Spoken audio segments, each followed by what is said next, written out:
اس سے ہمیں کیا پتہ چلتا ہے کہ رسول اللہ صلی اللہ علیہ وسلم نے اس خاتون کو یہ نہیں کہا میں مشورہ کر کے قانون چینج کر دیتا ہوں, تمہاری ٹینشن مجھ سے دیکھی نہیں جا رہی تو میں صحابہ کو بلاتا ہوں, ایسا کرتے ہیں ہم کچھ اس پہ غور و فکر کر کے سوسائٹی کے حساب سے اس کو ذرا طلاق کے حکام میں کچھ چینجنگ لے آتے ہیں. نا نا نا نا, اللہ میاں نہیں چینج کر دیا تو ہو گیا, خود سے نہیں ہوتا. تو خوب سمجھ لیں مفتی کا کام لوگوں کو اللہ کا قانون بتانا ہے, سوسائٹی کے حساب سے چینج کر کے اس کو ایسا بنا دینا کہ اس میں سوسائٹی اس کو قبول کر لے. یہ مولانا صاحب کے بولے نا, یہ نہیں بس میں نہیں. لوگ ہم سے پوچھتے ہیں نا 3 طلاقیں دے کے بہت پوچھ رہے تھے, کوئی گنجائش نہیں کہتے بھائی ہمیں تو, وہ رو رہے ہوتے ہیں بلک رہے ہوتے ہیں, بھائی ہمارا تو ہم تو پیغام پہنچا دیں گے, اللہ میاں نے جب آپشن رکھا ہی نہیں ہے تو ہم کیا کریں. آپ ابھی اللہ میاں سے جا کے لڑ لینا قیامت کے دن. تو یہاں بھی یہی مسئلہ ہے کہ اسلام نے نا روزہ چھوڑنے کا آپشن بیمار اور مریض کے علاوہ کسی کے لیے نہیں رکھا. اب لوگ کہہ رہے ہوتے ہیں مزدور بیچارہ کیا کرے, تو ہم اس سے کہتے ہیں کہ دیکھو ہمیں اسلامی قانون میں یہ ملتا ہے کہ مزدور اگر صحت مند ہے, سفر میں نہیں ہے, تو ملازمت تو سب کی الگ الگ ٹائپ کی ہوتی ہے نا. کوئی ایئر کنڈیشن میں بیٹھ کے جاب کرے گا, کوئی جناب گڑھا کھودے گا. تو اب ایسا کوئی اسلام نے معیار نہیں رکھا کہ جس کو 1 گھنٹہ مزدوری کرنی ہے تو وہ روزہ چھوڑ سکتا ہے, جس کو 2 گھنٹے کرنی ہے یا آدھے گھنٹے کرنی ہے وہ نہیں. ایسا ہی کچھ نہیں ہے, سب کے لیے برابر ہے. ہاں یہ ضرور ہے کہ روزہ وہ رکھے, اور اگر حالت غیر ہو جائے روزہ رکھ کے, ناقابل برداشت حالت ہو جائے تو پھر توڑنے کی اجازت ہے, بیمار ہونے کا خطرہ ہو. کیونکہ جیسے بیمار کو روزہ چھوڑنے کی اجازت ہے, ایسے ہی بیماری کے خوف میں آپ کو روزہ توڑنے کی بھی بولے نا بھائی اجازت. جیسے شوگر کے پیشنٹ نے روزہ رکھ لیا, بعد میں دیکھا شوگر بہت ڈاؤن ہو رہی ہے, حالت خراب ہو رہی ہے, تو روزہ وہ توڑ سکتا ہے. تو اب یہ شوگر کے ساتھ خاص نہیں ہے. مزدور کو اگر یہ خطرہ ہو گیا کہ مجھے پیاس اور اتنی زیادہ لگ رہی ہے کہ میں نے اگر روزہ نہیں توڑا تو میں بے ہوش ہو جاؤں گا, یا خدا نخواستہ مر جاؤں گا, یا میرے شوگر لیول ڈاؤن ہوگا جس سے کوئی بھی بیماری ہونے کا خطرہ ہے, تو جب اس کا یہ خیال اور غالب گمان ہو کہ ایسا ہو جائے گا, تو ایسی کنڈیشن میں اسلام اس کو روزہ توڑنے کی اجازت دیتا ہے. تو علماء کہتے ہیں جو کوئلے کی کان میں کام کرتے ہیں نا, روزانہ روزہ رکھیں گے اور روزانہ حالت غیر ہونے پر روزہ توڑیں گے, کیونکہ چھوڑنے کی دلیل نہیں ہے, توڑنے کی ہے.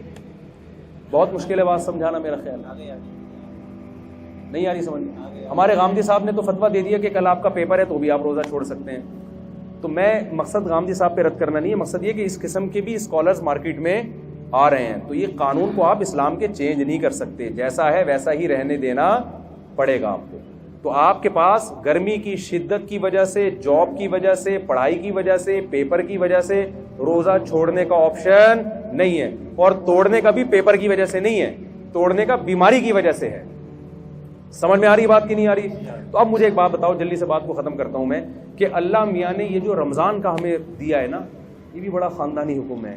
یہ بھی لگتا ہے کہ یہ اللہ ہی کا بنایا ہوا قانون ہے, کسی انسان کا بنایا ہوا قانون نہیں ہو سکتا.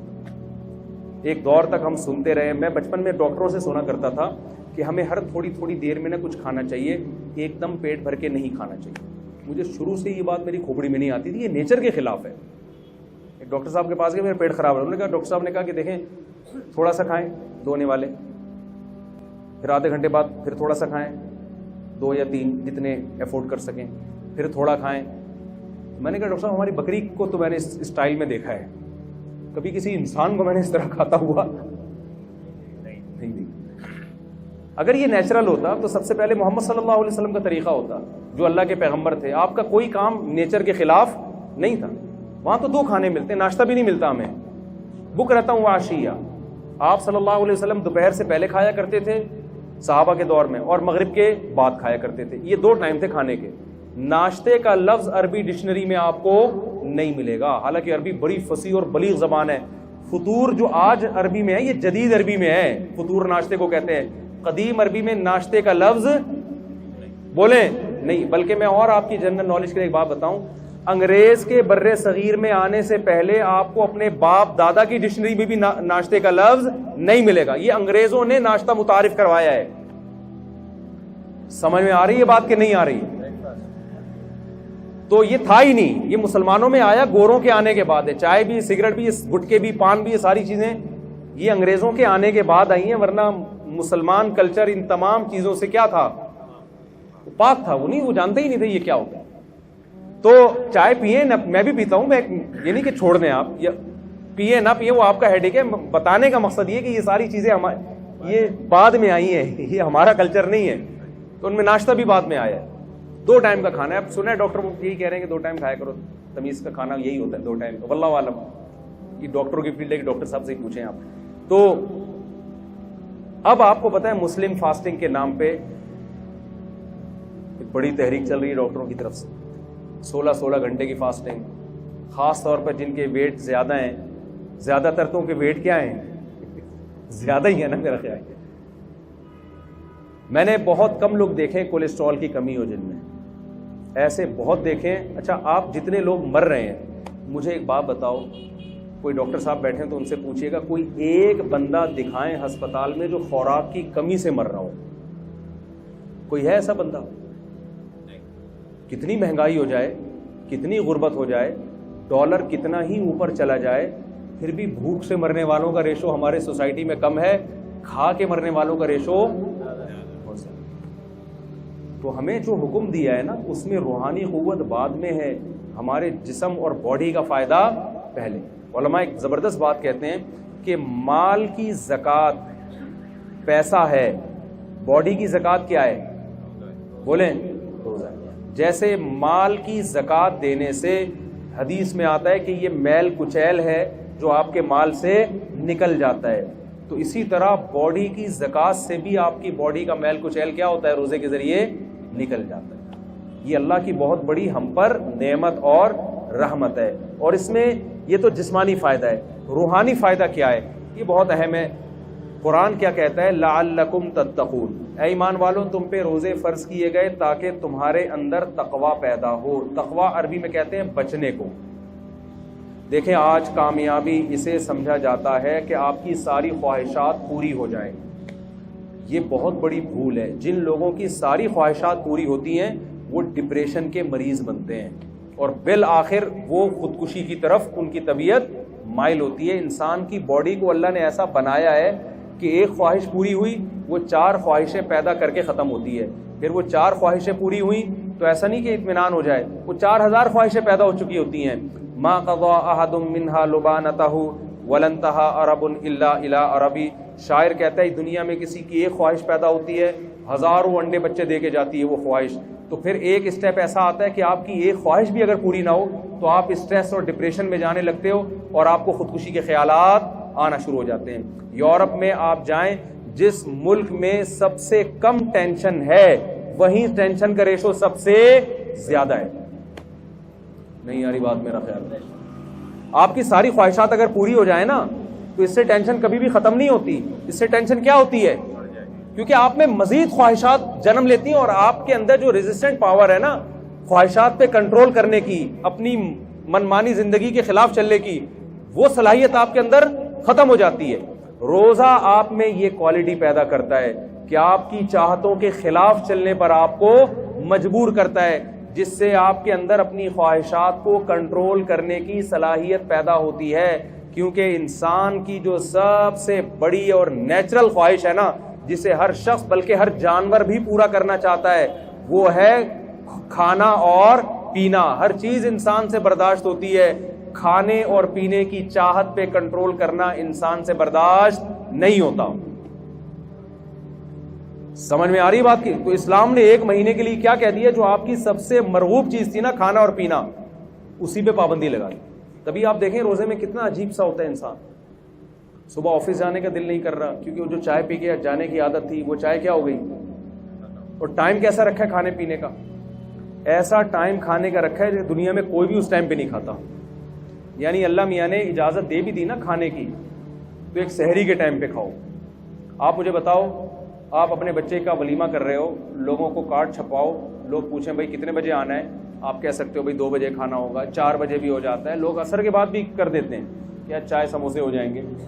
آپ رات کو بھی لیٹ نائٹ بھی کر دیتے ہیں 12:30. کبھی آپ نے دیکھا 3:30 بجے آپ نے کارڈ پہ چھپایا ہو؟ یہ ہمارے بچے کی شادی ہے، ولیمہ ہے، اور ٹائم کیا ہے صبح. تو آپ کہو گے بھائی آپ کھاؤ، آپ کا بچہ کھائے، ہم اپنے گھر میں عزت کے ساتھ سو رہے.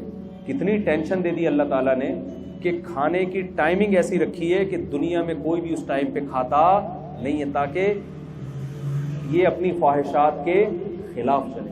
1 مہینہ کی یہ ٹریننگ ہے. اور ایک گورے نے بتایا, ہمارے ایک ریلیٹو, گورے نے پوچھا نا تم روزہ کیوں رکھتے ہو؟ انہوں نے کہا کہ یار پوری دنیا کے مسلمان رکھتے ہیں. اس نے کہا یار یہ عقل سے بالاتر ہے کہ اتنی ٹینشن کروڑوں لوگ 1 مہینے تک, جبکہ گورنمنٹ کی طرف سے کوئی لا بھی نہیں ہے, اس پر عمل کیسے کر لیتے ہیں؟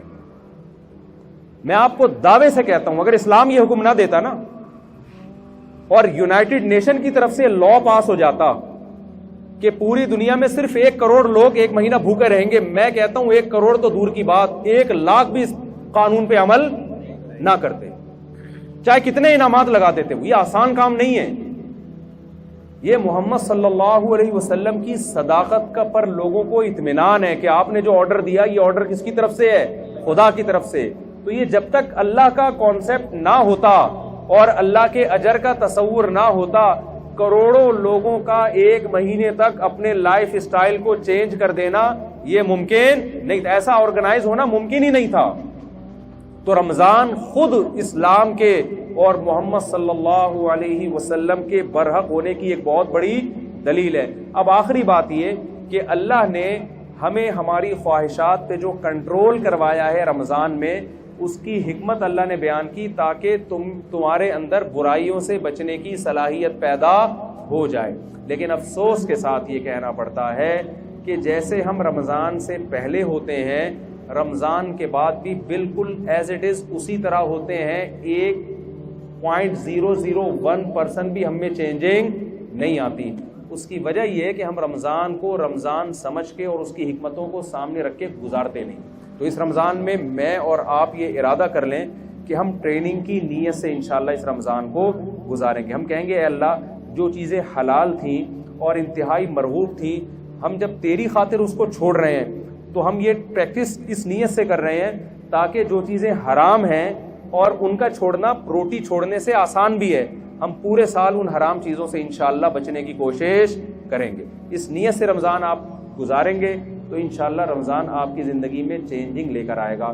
اور اگر یہ نیت نہیں کریں گے تو روزے تو آپ کے انشاءاللہ ہو جائیں گے, لیکن جو روزوں کا مقصد ہے وہ حاصل نہیں ہوگا. کولیسٹرول کم نہیں ہوگا, باقی مقصد کہاں سے حاصل ہوں گے؟ دیکھیں فاسٹنگ سے ہی ہوتا ہے نا, آپ نتھر جاتے ہیں لیکن رمضان میں نہیں نتھرتے. اس کی وجہ یہ ہے کہ جو آپ نے صبح سے لے کے شام تک پرہیز کیا ہے, وہ افطاری میں جو کھانے کی اسپیڈ اور جس قسم کی چیزیں کھائی جا رہی ہوتی ہیں, تو رمضان میں جو مادی حکمتیں ہیں ان حکمتوں کی ایسی کی تیسی ہو جاتی ہے. تو جیسے مادی حکمتوں کی پکوڑے کھانے اور سموسے کھانے سے ایسی کی تیسی ہوتی ہے, روحانی حکمتوں کی ایسی کی تیسی اس سے بھی زیادہ ہوتی ہے. تو ہم نے مادی طور پہ بھی اپنے آپ کو پہ کنٹرول کرنا ہے اور روحانی طور پہ بھی اپنے آپ پہ کنٹرول کرنے کی کوشش کرنی ہے. اللہ تعالیٰ سے دعا ہے جو کچھ کہا سنا اس میں کمی کوتاہی اللہ معاف فرمائے, اور جو صحیح باتیں ہوئی اللہ اس پہ ہم سب کو عمل کرنے کی توفیق عطا فرمائے. وما علینا الا